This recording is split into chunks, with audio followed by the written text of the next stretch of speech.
CSIR Water Research Institute is taking a proactive stance to tackle the critical issue of water security in Ghana. As part of its Open Day event, the institute has launched a three-part seminar series under the theme Ghana's Water Security, Rethinking the Value of Water. The primary objective is to advocate for sustainable exploration, use and management of water resources throughout Ghana. The inaugural seminar of this series delved into the pressing matter of rethinking water availability, encompassing both surface and groundwater resources, as well as water quality and sustainability. Speaking to the media, a principal research scientist, Dr. William Ajekum, stressed the critical role of groundwater in ensuring water security. He pointed out that during periods of surface water scarcity, groundwater becomes the sole viable alternative.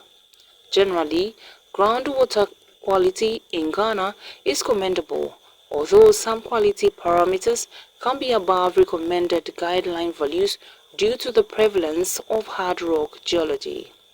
He also highlighted the challenge of quantifying water volumes in Ghana due to the prevalence of variable borehole yields in the several different hard rocks in the country. So therefore, before you do any groundwater drilling, borehole drilling, what you need to do is to do geophysical survey to select where the fractures are before you drill. In several areas in Ghana, the client will just say, oh, just drill for me, without doing any initial drilling, initial geophysical survey to detect the fractures. Doing geophysical survey means you are detecting the fractures, but indirectly looking for groundwater. Because where we have the fractures stored in the ground, that is where we have the groundwater. So every drilling will need initial geophysical survey to select the sites for drilling. Now, after you have drilled and you have gotten the water, you need to do water quality analysis to know whether the quality of water you are drinking is good or not on WHO standards or Ghana standards. Now, in the Galamsey areas, since the cyanides and the mercuries have the possibility of percolating into the soil, if you do any drilling within such areas, what you need to do is to do heavy metal analysis, such that if the level that you detect in them are high above acceptable limits, then you have to abandon that plant water, you have to treat it. So that is my take. With the Akosumo Dam area, with regards to the spillage, no, Akosumo Dam area, it falls within the southern part of the Volta. And that area, groundwater is not a major problem at all because they use mainly surface water. So with regards to groundwater has not much relation with spilling of the Akosumo Dam. We should take groundwater as a major source of resource, groundwater resource. Because if there is no surface water, or if you wake up early in the morning and your taps are not flowing, there's no water anywhere, then your attention will draw to groundwater. The groundwater, of course, it can be found anywhere. As I mentioned, it can be found close, it can be drilled close to your area, in your house. So if you find it difficult to get surface water in your house or pipe groundwater in your house, then you must. Dr. Barnabas Amisigo, a principal research scientist, emphasized the nation's heavy reliance on freshwater resources for diverse purposes such as agriculture, commercial water supply, industry, and hydroelectric power generation. He also pointed out a significant challenge, the uneven distribution of water due to varying climatic conditions. He called for a collective sense of responsibility towards water protection, emphasizing that water is a shared resource that serves all citizens. Or we just have very little. And of course, throughout the country, there are certain areas, certain times we have water. Those areas, certain areas too, that we don't have water at some particular times. So this is natural. It is our climate that is impacting this. the climate change analysis also shows that this trend is going to continue, and it might exacerbate, in part, decrease in actual water availability because our temperatures will go up. So if rainfall increases, the temperature induces a lot of evaporation of the water back into the air and leaving the water quality. So these are natural processes that we need to adapt to, we need to cope. But there's a major one that we are causing ourselves. And this is from the mining, and particularly the illegal mining or galamsey, that we are polluting even the water that is available, that we can abstract to support livelihoods, support the development. And so we need to change that. We need to get the understanding that this is exacerbating an existing problem, and this is the part that we can handle very well. We have the capacity to handle it. People are just refusing to be part of the solution to the problem. So we should be able to manage to get all those people involved. So, like I said, the water resource is shared by everybody. It's a shared resource, and so it should also be a shared responsibility to manage it. So we should get everybody on board. That is the difficulty. The headache is devising the mechanisms, supporting those mechanisms that will engage everybody in solving this water pollution impacts other users of the water. That is an issue. But the other issue is also because that we don't care about our environment. So long as we can make a lot of money in destroying the environment. So we take the Galamsey people, we have two groups. We have one group that has the resources that are bringing in all the necessary equipment and the necessary support. For this other group that are largely just looking for livelihoods. Okay? So we need to handle the two differently. So we need to identify the group that is doing the supporting, providing all the things, and holding them with the stick. And then the group that is also doing participating, but because of the livelihood, we see how they can be compensated.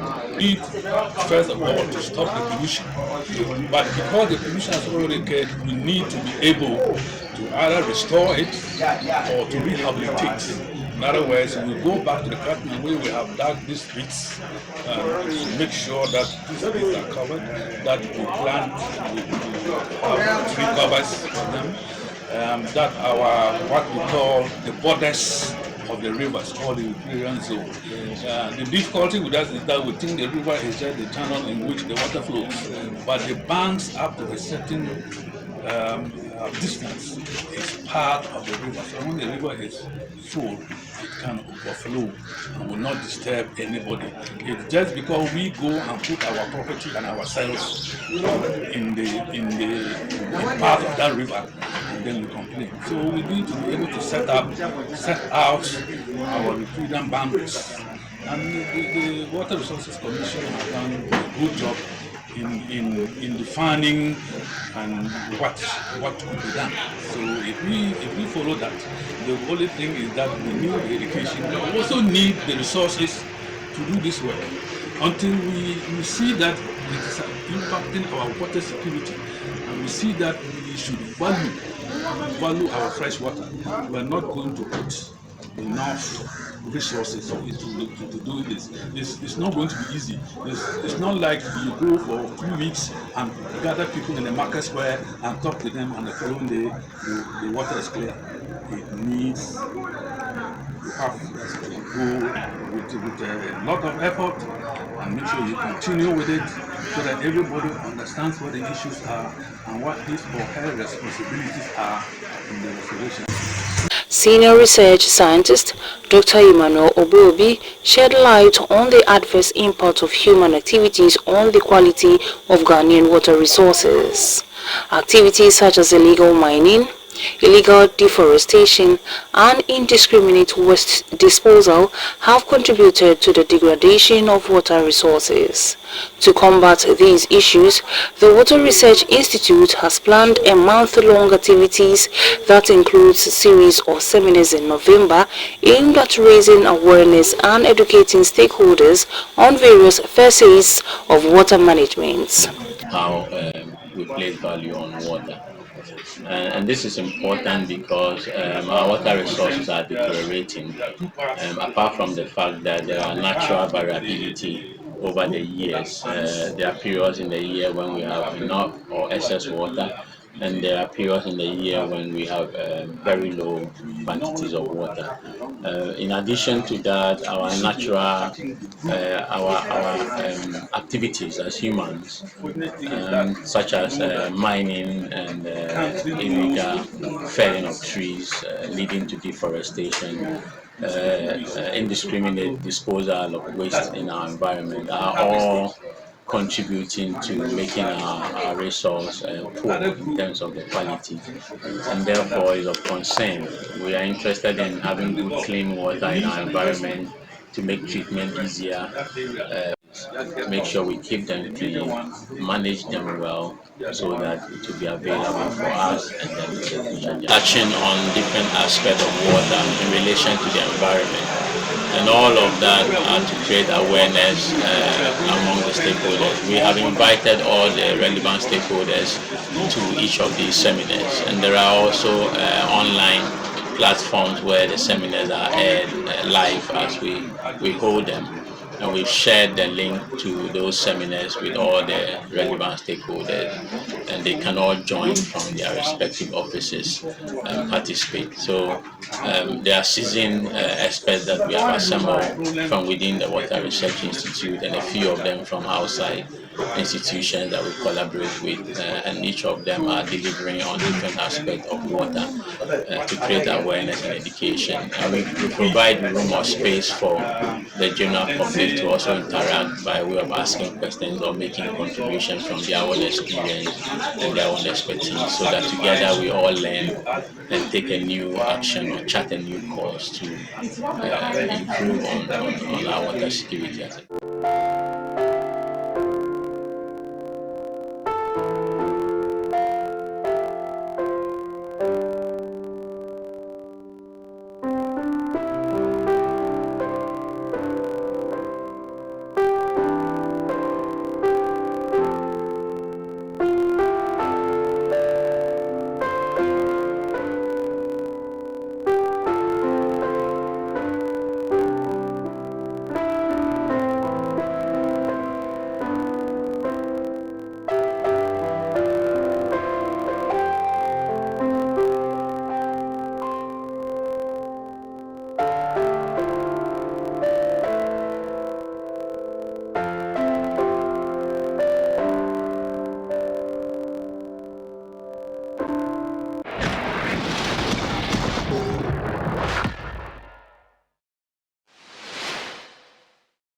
Thank you for watching Nation One TV. Kindly subscribe for more news updates.